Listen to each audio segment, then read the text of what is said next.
Welcome in, welcome back. The Houston Texans are trying to put on for their city. They didn't get it done this year. They didn't get it done last year, but the plan is moving forward. They will get it done, and they won't be doing it with Lovie Smith as he's been fired. And I'm getting a lot of tweets, a lot of people asking, hey, where should they go from here? It's tough to answer because I don't know what culture they're trying to set, what the expectations are. If I'm running the team, I get the whole let's not bring in another retread, let's bring in an offensive-minded coach. But some of the best coaches out there are the best organizers, the best delegators, and it's not going to be that sexy name. If you ask me, I'm going to throw out names like Dave Tobe, and you'll be like, who? Who is that? And I know him as a coach who was very good at delegating. I know him as a coach that was able to reach his individual players. So some of the best candidates aren't the sexiest names, aren't the biggest names out there. It's just going to be interesting to watch what the Texans are going to do and how much pressure is going to be on Nick Caserio. Everybody over there should have pressure on him. It shouldn't be a situation where, he's not on the hot seat. No, everybody should be on the social media coordinator. You're on the hot seat. They should not be comfortable walking in there. Like with Nick Caserio, it needs to be told to Nick Caserio, hey, you got this hire, but this better work. You're 0 for 2 so far when it comes to head coaches. Your draft picks, I'll give you a C+ if I had to put a grade on it. Like C+. What would you give them? B-. That's pretty much the same thing. A C+ and a B-. No, a B is way better. Okay, Derek Stingley is an incomplete still. Davis Mills was his first overall pick. But he was a third-round pick. So what pick besides Damian Pierce are you pointing to and saying? So if we're ranking them, that was a Jalen Petrie is your best find so far. Which is a great find. Led your team in interceptions. Was fantastic. Number 2, I'd go Damian Pierce. Was on his way to be, Pro Bowl running back, before he got hurt. Number 3, I'd say Christian Harris. These last couple weeks, he's shown to be a pretty good linebacker. He's got a lot of good tackles. Looked pretty good so far. Derek Stingley and Kenyon Green are your 2 first-round picks, and they're both an incomplete. Right. The hope is they both get healthy in year 2. Kenyon Green learned from his mistakes. Derek Stingley, I think mostly Stingley's a victim of playing a cover 2, and he's not a cover 2 corner. Okay, so then why draft? To me, that's a huge miss. Yeah. You know who your head coach is. You know what type of defense they run. If what you're saying is correct, that this isn't the right system for Derek Stingley, and then you have the guy that went literally right after him having a Pro Bowl type season, and no, not Pro, he made the Pro Bowl, Sauce Gardner season, then I'm holding that against my general manager. Like, you brought in the guy who doesn't run the right system. But to me, Nick, unless the thought is I'm about to fire him anyway. Well, no, his thought was we draft talent. We don't say, make this, it's more, he was the best player available in our board. You figure out how to make it work. I did my I did my evaluation and found he's the best corner in this draft. You figure out how to put him in the best spot.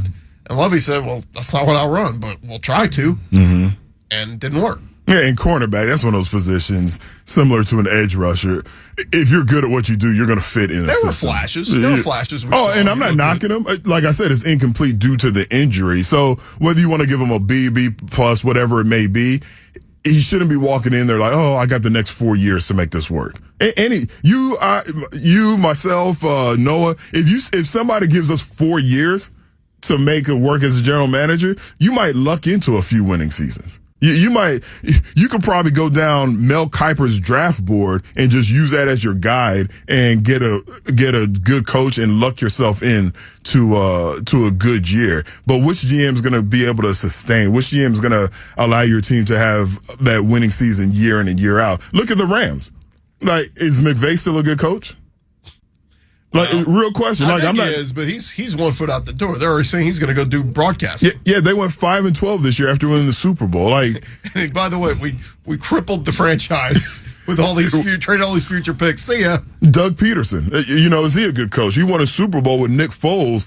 Like, your resume doesn't get better than that. But then he was fired from this that same team in Philadelphia. And now he's got 3 years later in the playoffs, right? After 2 straight years of the number 1 overall pick. So such a hit or miss, gray position. But yeah, the Lovie Smith, the hirings. When you talk about the Texans over the last few years, the hirings with an H have been worse than the firings. Like, they're getting a lot of smoke because, you fired 3 black coaches in 3 years. And I get that's a horrible look. But the question is, why'd you hire that guy and put him in that position knowing that you were only going to give him 1 year? And let's be real. Of the three, Romeo Crennel did the best job. I think, what 4-8 down the stretch? Knowing what we know now, they should have just given Crennel the job for the past 2 years. I think Romeo would have gotten more out of this crew than Lovie or David Culley did. So it's not that hard. Like when a name comes up and any John Q. Texans fan can Google the name and go, what? Why was that the best guy? We all looked at David Culley's resume and went, this guy's never even sniffed being a coordinator. You're going to make him a head coach? And then Lovie, no disrespect to him, but like, you brought him back. He was a failed coach in Illinois. You bring him back as a DC. Okay, that's fine. That's a good role for him. But then a head coach? No, the game's a little bit different from the last time Lovie was a head coach. And we saw that Aaron Wilson's article said that the players said anonymously, basically, that they went to Lovie with issues and ideas, and Lovie just completely said, nah, thanks, but no thanks, and just ignored the input from the players. You know what's so tough about this, and this is why general managers get paid the big bucks? There's no formula you could point to and say that's the right formula. Because, you know, like you said, Lovie's a retread and the game may have passed him by. Then we point to up-and-coming guys, Nathaniel Hackett, Josh McDaniel. They're the big young names and they failed. Like there isn't, unless you go back and look at Andy Reid's path and say, okay, let's try to mimic Andy Reid, which they've done before. They've taken a tight end coach and turned him into a head coach and things didn't work out. But there isn't that. You can even look at the dynasty known as the New England Patriots.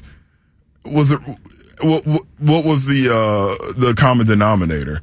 Tom Brady and Bill Belichick together. I think the path to success, at least in recent history, has been the up-and-coming OC or DC that's well-respected, rode his team to a deep playoff run, and you try to catch a rising star. They don't all work, but there's been more success rate lately with the catch a rising star than the retreads. Yeah, for a short amount of time.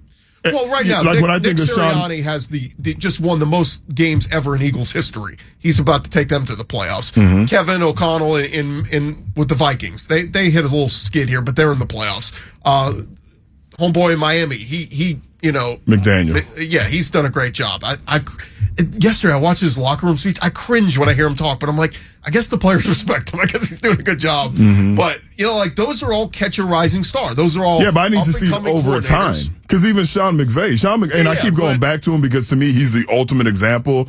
This young guy, he's in his 30s. They kept calling him an offensive genius. It was like, then they bring in Matthew Stafford, win the Super Bowl, and now he's talking about retiring. Like, I won't do this anymore. Like, I need to see it over time. Like, who was that young up-and-coming offensive coordinator who's become a head coach in, you can say, 3-4 years where they've had success? And it doesn't have to be win the Super Bowl. Just like if it's if Cincinnati keeps at this pace, Zach Taylor, then I say, okay, that's a good example.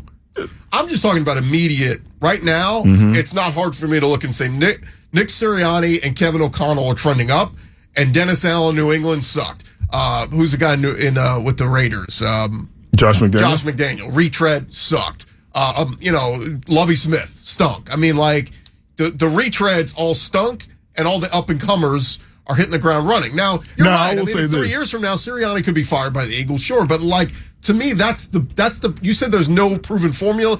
The formula, at least right now, says the teams that are having the most success are the catch a rising star, offensive or defensive coordinator that you give a chance. And what's interesting about those examples that you bring up, and it's not even to say that you're wrong or actually you're right in this scenario, but when you tell me about those teams, I look to what the general manager has done more so than the coach. When you talk about Miami, we all saw when Tua didn't have those pieces around him, people were saying, oh, Tua's a bust, but then they go out and bring in Tyreek Hill. They go out and draft well, and it's like, oh, wow, Tua's pretty good, and the team's pretty good. When I look at the Philadelphia Eagles, Nick Sirianni, like, my people that still live in Philly were texting me and telling me, like, man, this guy is trash. Oh, hold on. Let's go bring in A.J. Brown. Devontae Smith, thank you, who now has the most receptions as in the history for a wide receiver for the Eagles. And they bring in the talent. Now it's like, oh, he's coach of the year. So when you bring up those examples, what's funny for me, I think of the general managers and the moves that they've made. Now, what we all have to remind each other, and I have to remind myself,